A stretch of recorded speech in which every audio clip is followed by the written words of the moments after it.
શ્રી કૃષ્ણ ભક્ત પરિવાર દ્વારા તારીખ 6 જૂનથી 9મી જૂન દરમિયાન અલથાણ વિસ્તારમાં આવેલ સેન્ટોઝા હાઇટ્સના બિલ્ડિંગના પ્રાંગણમાં નાની બાયરો માયરોનું કાર્યક્રમનું આયોજન કરવામાં આવ્યું હતું, જેના અંતિમ દિવસે મોટી સંખ્યામાં ભક્તો જોડાયા હતા। શ્રી કૃષ્ણ ભક્ત પરિવાર દ્વારા તારીખ 6 જૂનથી 9 જૂન દરમિયાન અલથાણ વિસ્તારમાં આવેલ સેન્ટોઝા હાઇટ્સ બિલ્ડિંગના પ્રાંગણમાં નાની બાયરો માયરો કાર્યક્રમનું આયોજન કરવામાં આવ્યું હતું। સમગ્ર આયોજન શ્રી કૃષ્ણ ભક્ત પરિવારના સહયોગથી યોજવામાં આવ્યું હતું। આ કાર્યક્રમમાં ભજન સંધ્યા, સુંદરકાંડનું પાઠ અને નાની બાયરો માયરોનું ગાથા સંભળાવવામાં આવી હતી। શ્રી વૃંદાવન ધામના શ્રી કૃષ્ણ પ્રિયાજી મહારાજ કથાકાર તરીકે ઉપસ્થિત રહ્યા હતા અને દરરોજ 500 થી 700 ભક્તો આ કાર્યક્રમમાં જોડાઈને કથાનો લાભ લીધો હતો।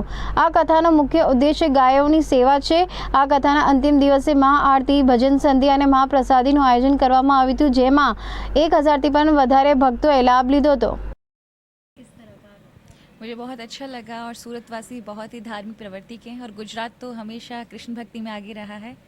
गरबा कह लीजिए, किसी भी अन्य सारे कार्य में, और देश को चलाने वाले भी अभी इस समय गुजराती ही हैं।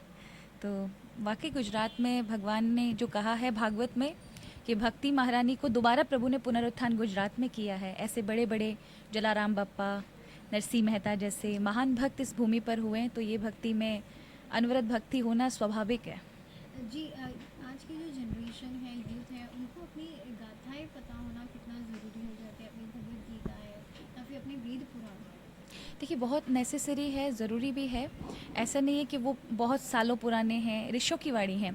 आज वही वेस्टर्न से मॉडर्न होकर के हमारे पास आती है कोई भी चीज़, फिर आप योग कह लीजिए, उसको योगा बना के हमारे सामने ला कर आते हैं, या अन्य भी कोई चीज़ें हैं मेडिकल को लेकर के, चिकित्सा विधि को लेकर के। अच्छा है कि आपके पास जो ऋषियों ने दिया है आप उसका लाभ लें। मैं कहूँगी कि आज हर नौजवान आध्यात्मिक होना चाहता है कि हम भीतर से शांत रहें, पर उसके लिए आपको धार्मिक होना बहुत आवश्यक है। आध्यात्मिक अपने आप नहीं हो सकता कोई व्यक्ति। तो आप जब कथाओं से जुड़ते हैं तो आपको वास्तविकता पता होता है कि एक्चुअल स्पिरिचुअलिटी क्या है, आध्यात्मिकता क्या है। तो मैं कहूँगी कि आपके जीवन के लिए बहुत आवश्यक है और भक्ति मार्ग को देने की कोशिश करता है। तो आपके पास ज्ञान का भी रास्ता है, भक्ति का भी रास्ता है। मैं जो कथा करती हूँ उसका उद्देश्य है केवल भक्ति। भक्ति बहुत सरल और सहज हो, कहीं भी कुछ वैराग्य इत्यादि की आवश्यकता नहीं। आप स्वयं में ही अपने आप को कंट्रोल कर सकें, चीज़ों से डिटैच रह सकें। इस प्रकार से हम किस प्रकार से आध्यात्मिक बन सकते हैं, उसका भी लाभ मिलता है। सत्यनारायण करवा, सेंटोसा हाइट्स। किस प्रकार का आयोजन किया गया आज अंतिम दिन है, किस तरह की जो कथा की गई?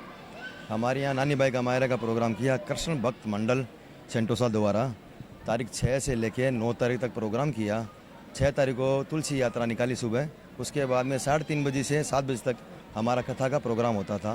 नानी बाई का मायरा, वृंदावन की दीदी कृष्णा प्रिया जी, उनके द्वारा ये 4 दिन नानी बाई का मायरा का प्रोग्राम किया गया। डेली कितने लोग आते थे, कितने भक्त डेली कम से कम 800 से 1000 आदमी आते थे। लास्ट दिन तो बहुत ज़्यादा थे। और अच्छा महाप्रसादी का भी प्रोग्राम हुआ और बहुत अच्छा प्रोग्राम हुआ। और सेंटोसा वासियों का और आसपास की सभी सोसाइटियों का बहुत अच्छा सहयोग रहा और सभी श्रवण करने आए। जैसे जी, अपने हिंदू धर्म को आगे बढ़ाने के लिए हर एक सोसाइटी के प्रांगण में इसी तरह कथाएं होनी चाहिए, क्या कहेंगे आप इस बारे में? अपने सनातन धर्म को जिंदा रखने के लिए सब कथा होनी ज़रूरी है।